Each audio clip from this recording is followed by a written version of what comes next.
have a deal to avoid a partial government shutdown this Friday of some of the biggest government departments that we have. But can Congress pass the deal before the end of the week? That is very much still up in the air, and the reality is we may actually see a short little mini government shutdown as a result. So let me explain what's going on.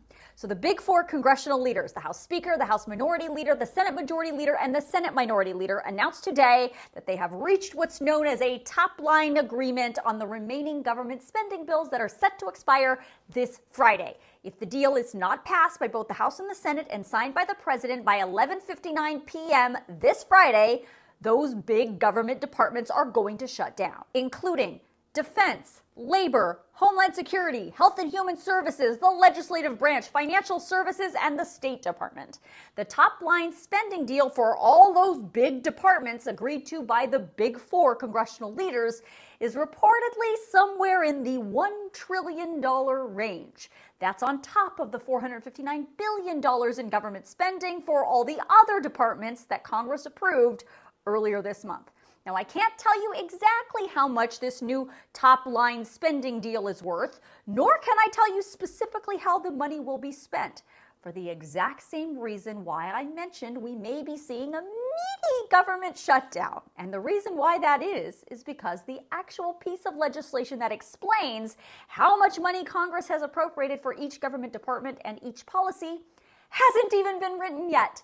The big four just announced this top-line deal last night, so as we speak, staffers on Capitol Hill are furiously writing the deal into legislative text. See, Congress can't pass a deal, they have to pass a bill, so nothing can happen until that bill has been completed and released. On top of that, there's a rule in the House that says any piece of legislation must have a 72-hour waiting period to give lawmakers 3 days to sort of read and digest the bill before it gets to the floor for a vote. And to put it simply, we have a calendar issue that may force this mini government shutdown. Let me show you a calendar so it makes a little more sense. We're here on the 19th. The partial government shutdown is scheduled for the 22nd. Let's just say that they can get this bill written and released by tomorrow, the 20th. That's highly unlikely, but for argument's sake, let's just say that happens.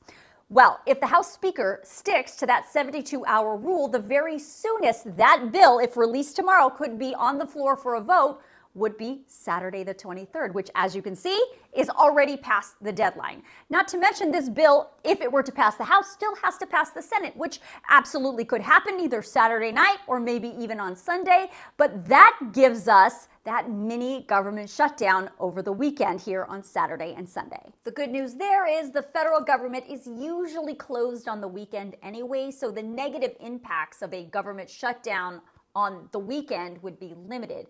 But if Monday rolls around and the bill is still not passed, then we could start seeing some of the consequences of a government shutdown. It's also possible that Congress will pass what's called a continuing resolution, which is a short-term spending bill for a couple of days to give themselves a little more time to get this bill across the finish line.